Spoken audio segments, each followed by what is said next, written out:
Pendidikan adalah salah satu aspek terpenting dalam pertumbuhan suatu bangsa. Di Indonesia sendiri, sejarah perkembangan pendidikan kita melibatkan banyak tokoh dari berbagai latar belakang.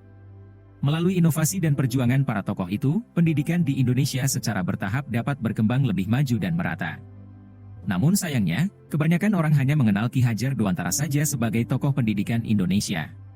Padahal selain beliau, dan sebelum beliau, juga ada banyak tokoh lain yang turut berkontribusi dalam sejarah perkembangan pendidikan di negara ini. Berikut tokoh-tokoh sejarah yang punya andil dalam memajukan dan memeratakan pendidikan di Indonesia. Era Lasminingrat, 1854-1948. Raden Ayu Lasminingrat adalah salah seorang pelopor pendidikan di Indonesia sejak zaman penjajahan Belanda. Kemampuan Raden Ayu Lasminingrat dalam berbahasa Belanda sangat fasih, sehingga ia bisa menyadur dengan tepat cerita-cerita dongeng karangan Grimm, cerita-cerita dari negeri dongeng, dan cerita-cerita lainnya ke dalam bahasa Sunda.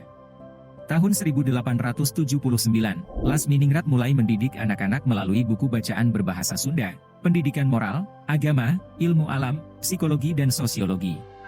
Pada 1907, Lasminingrat mendirikan Sekolah Keutamaan Istri di lingkungan Ruang Gamelan, Pendopo Garut. Awalnya ini dibuka terbatas untuk lingkungan para priai atau bangsawan lokal saja dengan materi pelajaran berupa baca, tulis, dan pemberdayaan perempuan.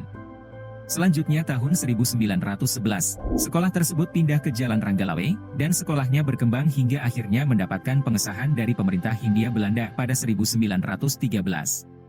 Pada 1934, cabang-cabang Keutamaan Istri dibangun di Kota Wetan Garut, Bayongbong, dan Cikajang. Ahmad Dahlan, 1868-1923.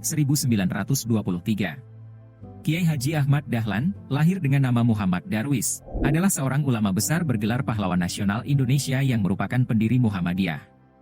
Semboyan Muhammadiyah, sedikit bicara banyak bekerja. Melalui perkumpulan ini, Ahmad Dahlan mengajarkan pendidikan Islam secara modern sesuai dengan tuntunan Al-Quran dan Al-Hadis. Beliau menetapkan bahwa Muhammadiyah bukan organisasi politik, tetapi organisasi bersifat sosial dan bergerak di bidang pendidikan.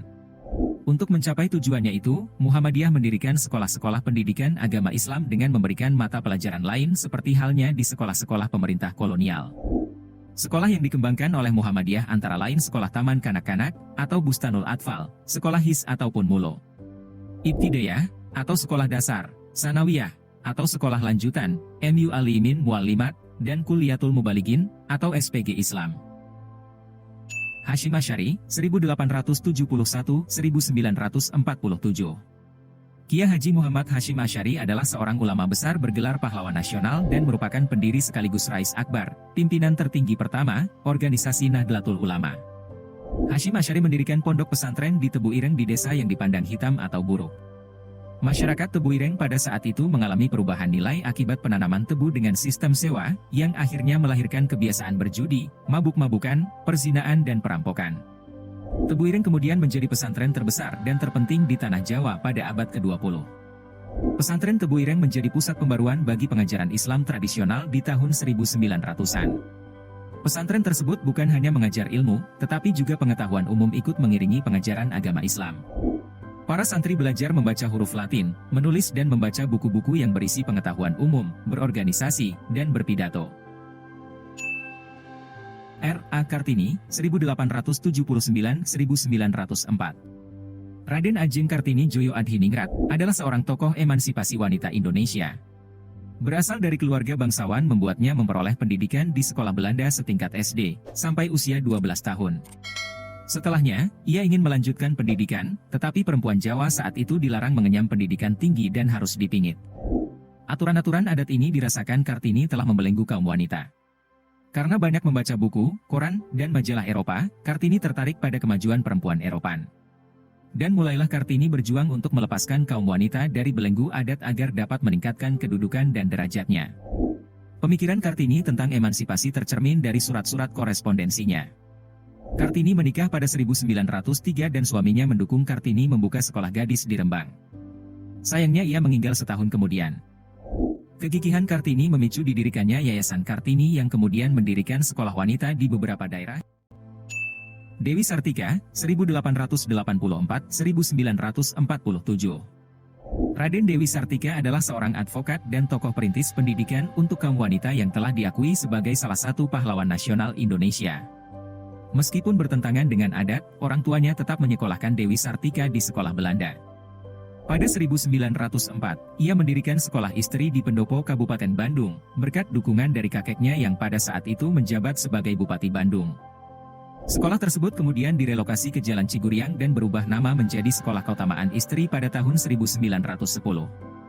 Ia mengajarkan para wanita membaca, menulis, berhitung, pendidikan agama dan berbagai keterampilan seperti merenda, memasak, dan jahit-menjahit.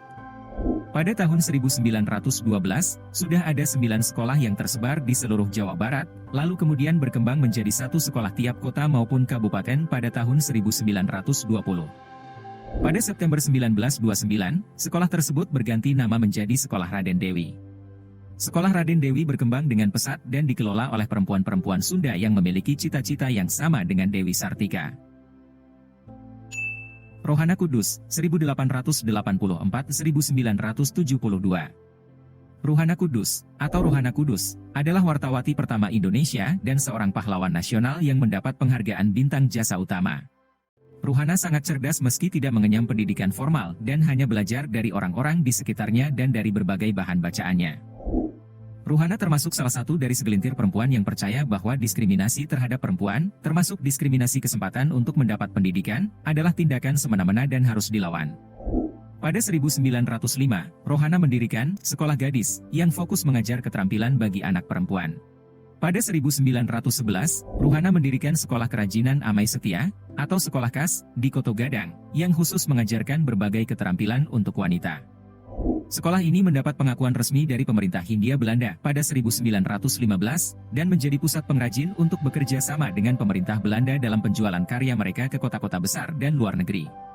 Sembari aktif di bidang pendidikan yang disenanginya, Rohana menulis di Surat Kabar Perempuan, Putri Hindia, yang berbasis di Batavia, atau Jakarta.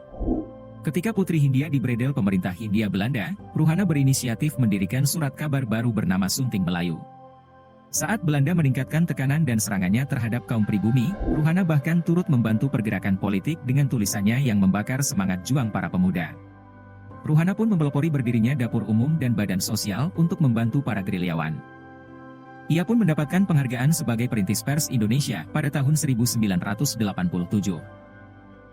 Ki Hajar Dewantara, 1889-1959. Raden Maswardi Suryaningrat, yang sejak 1923 menjadi Ki Hajar Dewantara, adalah bangsawan Jawa, aktivis pergerakan kemerdekaan Indonesia, kolumnis, politisi, dan pelopor pendidikan bagi kaum pribumi Indonesia dari zaman penjajahan Belanda. Sebagai seorang intelektual, ia mengkritik Belanda dengan keras. Kritiknya terhadap pemerintah kolonial itu menyebabkan ia diasingkan ke Belanda. Dalam pengasingan di Belanda, ia aktif dalam organisasi para pelajar asal Indonesia, yang disebut Perhimpunan Hindia. Saat kembali ke Indonesia, ia mendirikan sebuah lembaga pendidikan bernama Taman Siswa. Perguruan Taman Siswa ialah suatu lembaga pendidikan yang memberikan kesempatan bagi para pribumi untuk bisa memperoleh hak pendidikan seperti halnya para priai maupun orang-orang Belanda.